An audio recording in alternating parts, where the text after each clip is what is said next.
5 जनवरी को आप सबके सम्मुख पंजाब में प्रधानमंत्री जी की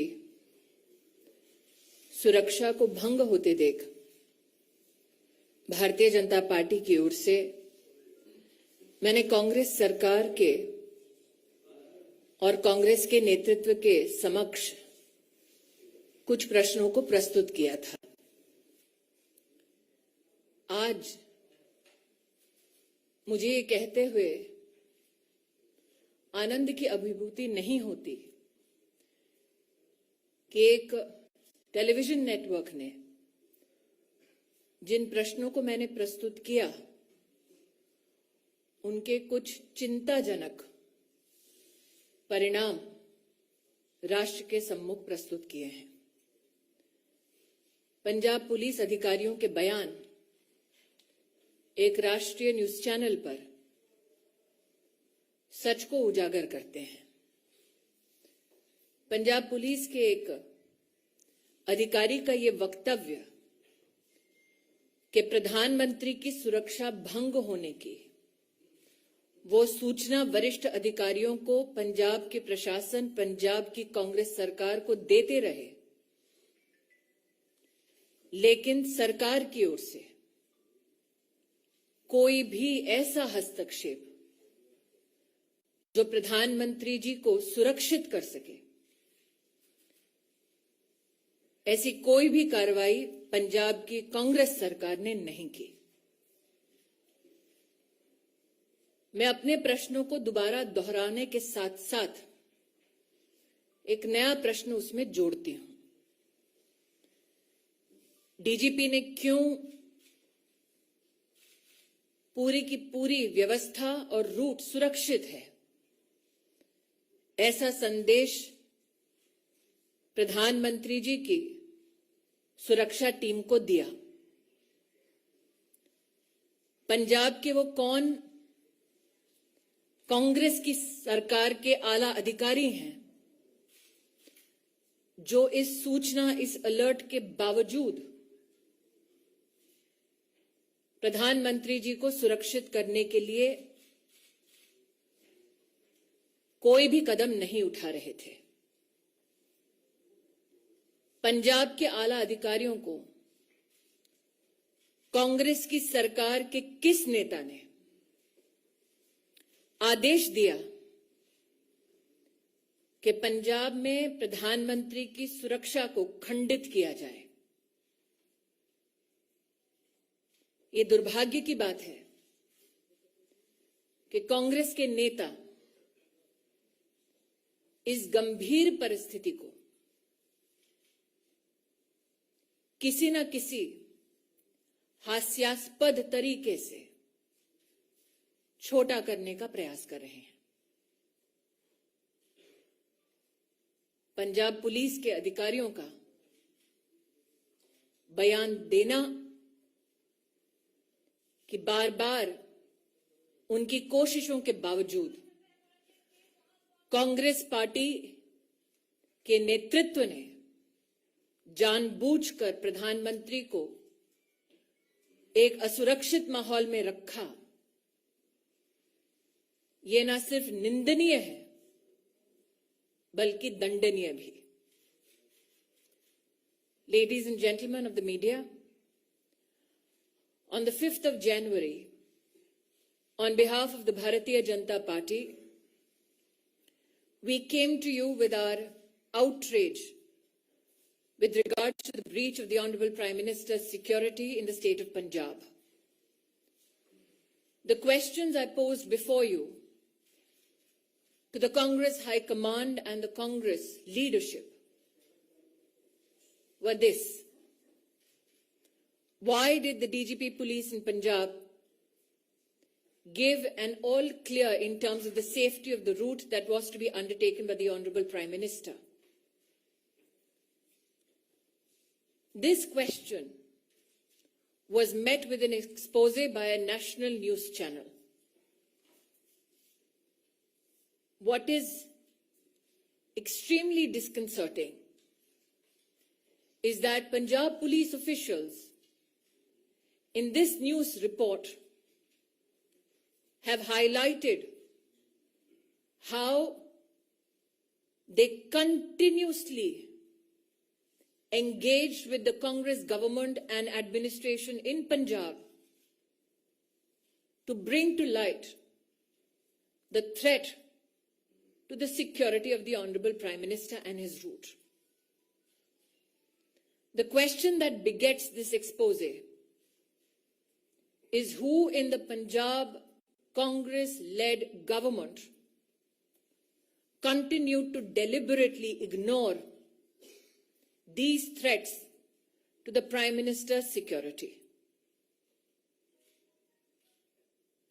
Today, I am joined with and by Shri Anil Baluni to reiterate those very questions to the Congress High Command. Why were security measures which are protocoled for the Honorable Prime Minister deliberately breached due to the active connivance of the Congress-led government in Punjab?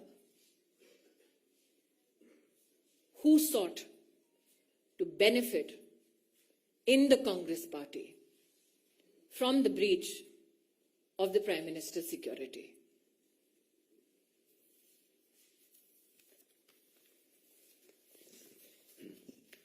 Ravindra जी।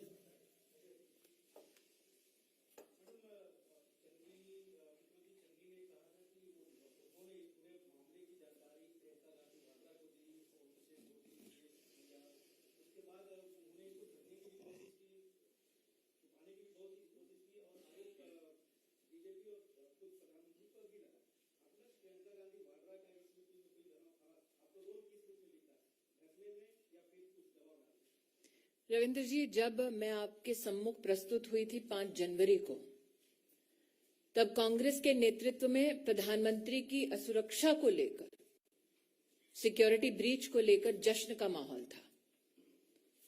तत्पश्चात जब देश भर ने अपने आक्रोश को प्रस्तुत किया, तो गांधी परिवार की राजनीतिक आत्मा जागी। आज जो आपने श्रीमती वाड्रा के संदर्भ में मुझसे प्रश्न किया है, मुझे ज्ञात है कि उन्होंने स्वयं एक इंटरव्यू में इस बात को कबूला कि पंजाब के मुख्यमंत्री ने उनको ब्रीफ किया प्रधानमंत्री की सिक्योरिटी ब्रीच के संदर्भ में। प्रश्न ये उठता है कि एक नागरिक की क्या सिक्योरिटी क्लियरेंस है कि उनको एक चीफ मिनिस्टर प्रधानमंत्री जी के सुरक्षा प्रोटोकॉल और ब्रीच के संदर्भ में जो डिटेल्स मात्र सुरक्षा एजेंसीज या इन्वेस्टिगेटिव एजेंसीज तक सीमित होनी चाहिए, उसके संदर्भ में ब्रीफिंग क्यों एक प्राइवेट सिटीजन को हुआ? क्यों वो प्राइवेट सिटीजन जो गांधी परिवार का हिस्सा है, एक इंटरेस्टेड पार्टी है,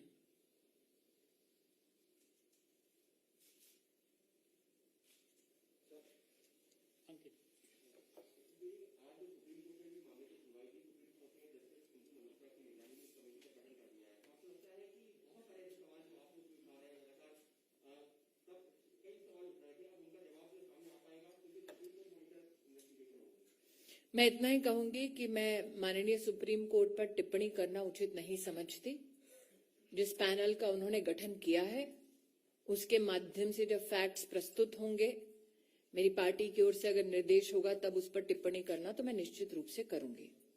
लेकिन जो मैंने रविंद्र जी को कहा, मैं स्तब्ध हूं कि वो अब तक किसी पत्रकार ने पूछा नहीं कि एक साधारण व्यक्ति, उसके पास क्या सिक्योरिटी क्लियरेंस थी और वो क्यों इंटरेस्टेड पार्टी है कि प्रधानमंत्री की सुरक्षा किस प्रकार से भंग हुई, सुरक्षा के प्रधानमंत्री के क्या प्रोटोकॉल हैं, उसके बारे में जानकारी उनको क्यों दी गई? जी Himanshu,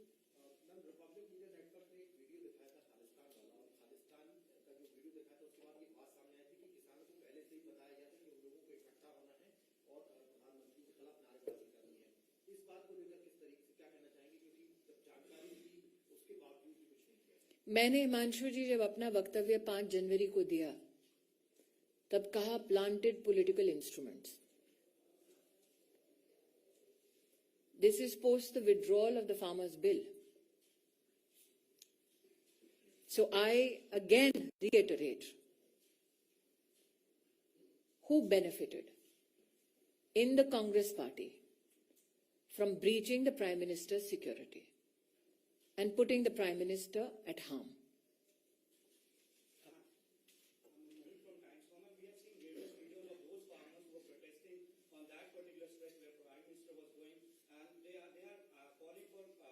calling people over there on that particular road before the protest starts. Now, Sikh for Justice also claimed the responsibility, but the government, Punjab government, is not saying anything against this Khalistani link. And also, again today, the Supreme Court lawyers. Are you surprised that the Congress High Command does not speak against those who seek to disintegrate India?